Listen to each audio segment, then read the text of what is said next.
ഇന്ന് ജാനുവരി 13 പ്രിയപ്പെട്ടവർ, ഈ പുതുവർഷത്തിൽ കർത്താവ് നമുക്ക് തരുന്ന ഇന്നത്തെ വചനം ഒരു അനുഗ്രഹിക്കപ്പെട്ട വചനമാണ്. അതുകൊണ്ട് തന്നെ ഈ ശുശ്രൂഷയിൽ അവസാനം വരെ നിങ്ങൾ പങ്കെടുക്കണമെന്ന് പ്രത്യേകം ഓർമ്മിപ്പിക്കണം. മാത്രമല്ല, നിങ്ങളുടെ ഫ്രണ്ട്സിന്, റിലേറ്റീവ്സിന്, പരിചയമുള്ള എല്ലാവരിലേക്കും നിങ്ങൾ ഈ ശുശ്രൂഷ ഷെയർ ചെയ്ത് കൊടുക്കുക. ഒപ്പം തന്നെ സ്റ്റാറ്റസ് ആക്കാൻ മറക്കരുത്.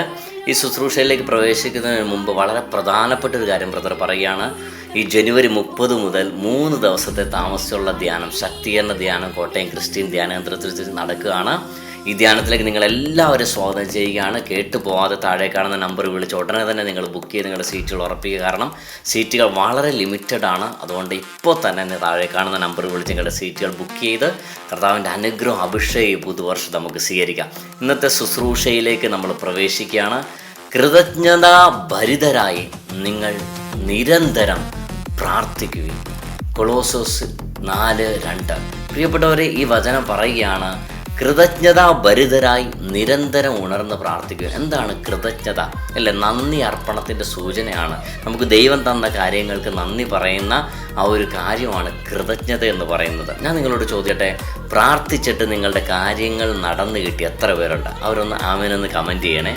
പ്രാർത്ഥിച്ചിട്ട് കാര്യങ്ങൾ നടന്നു കിട്ടുമ്പോൾ വീണ്ടും പ്രാർത്ഥിക്കാൻ നമുക്ക് വലിയ സന്തോഷമാണല്ലേ, വലിയ ആഗ്രഹമാണ്. എന്നാൽ പ്രാർത്ഥിച്ചിട്ടും കാര്യങ്ങൾ നടക്കുന്നില്ലെങ്കിലോ, നടക്കാതെ ആകുമ്പോഴോ നമ്മുടെ ജീവിതത്തിൽ എന്താണ്? ഇനി പ്രാർത്ഥിച്ചിട്ട് ഒരു കാര്യവുമില്ല, കർത്താവുമില്ല, ദൈവമില്ല, ഇനി പള്ളിയിൽ പോയിട്ട് ഒരു കാര്യവുമില്ല എന്ന് പറഞ്ഞ് കർത്താവിനെയും വിശ്വാസത്തെയും വിട്ടു പോവുകയാണ് നമ്മൾ ചെയ്യുന്നത്. ഒരിക്കലും ചെയ്യരുത്.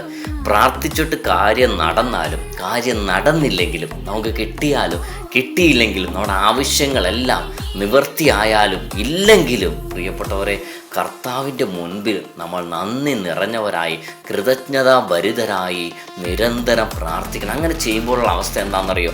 നിങ്ങൾ പ്രാർത്ഥിച്ച കാര്യം നടന്നില്ലെങ്കിൽ നിങ്ങൾ ദൈവത്തോട് നന്ദി പറഞ്ഞ് പ്രാർത്ഥിക്കുമ്പോൾ നിങ്ങളുടെ മുൻപിൽ നടക്കാത്ത കാര്യങ്ങൾ, നിങ്ങളുടെ മുൻപിൽ തുറക്കാത്ത വാതിലുകൾ, നിങ്ങളുടെ മുൻപിൽ അന്വേഷിച്ചിട്ട് കണ്ടെത്താത്ത കാര്യങ്ങൾ ദൈവം നിങ്ങൾക്ക് മുൻപിൽ തുറന്നു തരും. പ്രാർത്ഥിച്ചതിനുള്ള ഉത്തരം, മറുപടി സ്വർഗത്തിൽ നിന്ന് ദൈവം നിങ്ങൾക്ക് അയച്ചു തരും. അതുകൊണ്ട് വളരെയധികം ശ്രദ്ധയോടെ നിങ്ങൾ ഈ ശുശ്രൂഷയിൽ പങ്കെടുക്കുന്നത് പ്രത്യേകം ഓർമ്മിപ്പിക്കുകയാണ്. പ്രാർത്ഥിക്കുമ്പോൾ കാര്യം നടന്നാലും നടന്നില്ലെങ്കിലും, മറന്നു പോകരുത്, കാര്യം നടന്നാലും നടന്നില്ലെങ്കിലും നിങ്ങൾ ദൈവത്തെ വിട്ടുപോകരുത്. കർത്താവിന് നന്ദി പറയണം.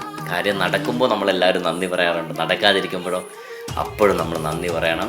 ഈ കൊളോസോസിൻ്റെ 4-ാം അധ്യായം 2-ാം തിരുവചനം നമ്മുടെ എല്ലാവരുടെയും ജീവിതങ്ങളിൽ കർത്താവ് അനുഗ്രഹമാക്കി മാറ്റട്ടെ, അഭിഷേകമാക്കി മാറ്റട്ടെ. കർത്താവ് എല്ലാവരും സമൃദ്ധമായി അനുഗ്രഹിക്കട്ടെ.